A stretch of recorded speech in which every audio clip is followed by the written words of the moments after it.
So, a little introduction of me.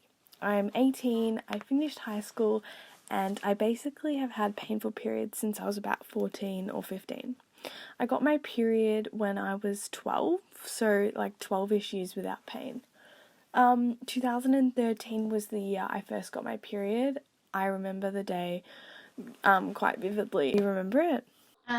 So I remember that you came and said to me that you thought you had your period, and I went, "Don't be ridiculous, like you were 11," and I thought, no way. And you said, "No, Mum, really, I do." I must say, I did think that maybe it would be just one short little event and then you wouldn't get it again for maybe 6 months. But no, that wasn't to be the case either.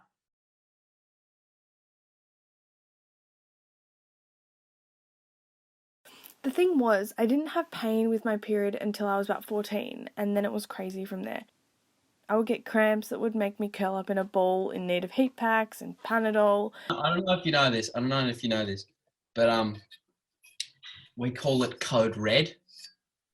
It's a code. I hit a button on the wall, and like alarm bells go, and like hazard doors and caution tape like instantly wraps around the house.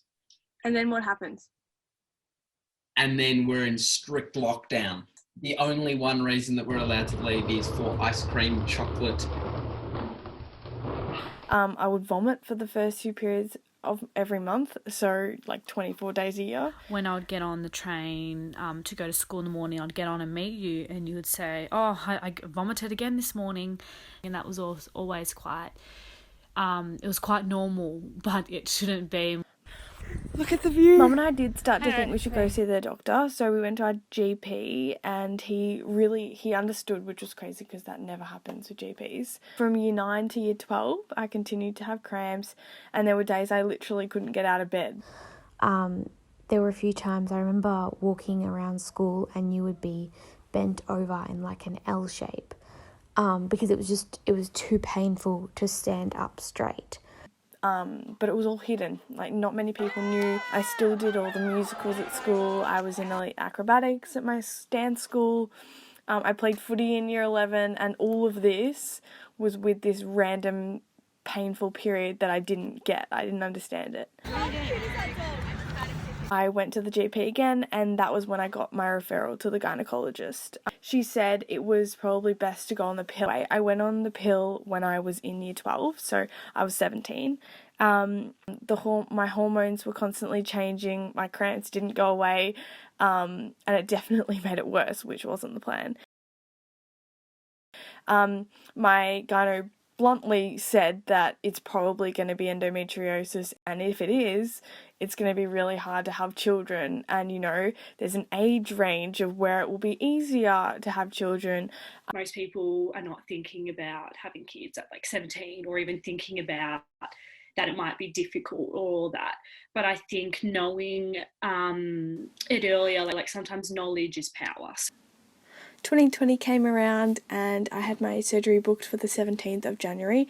Basically, it was a day surgery, and my gyno was actually doing the surgery, so it was perfect. Yeah, so after the surgery, I was in the room, and then my gynecologist came in and said, "Yep, it's exactly what we thought. You've got endometriosis," and that's it, really. So then it was just... It was all of the answers I ever wanted, but I finally had found out. Oh, I got hot. Sorry, still got the drippy. The next few weeks were so emotionally weird. I was happy because, I finally had found out why all of this pain was happening, but then also, the fact that there's no cure, no way I can, stop it from coming back. Cut to now, October 2020, coronavirus, everything's gone crazy in the world. And basically, not a lot has changed. I'm still getting cramps. I still get my period every month, which I'm not supposed to. So yeah, I'm just stuck, basically. I don't know what to do now. So yeah, I guess more more appointments and more finding out.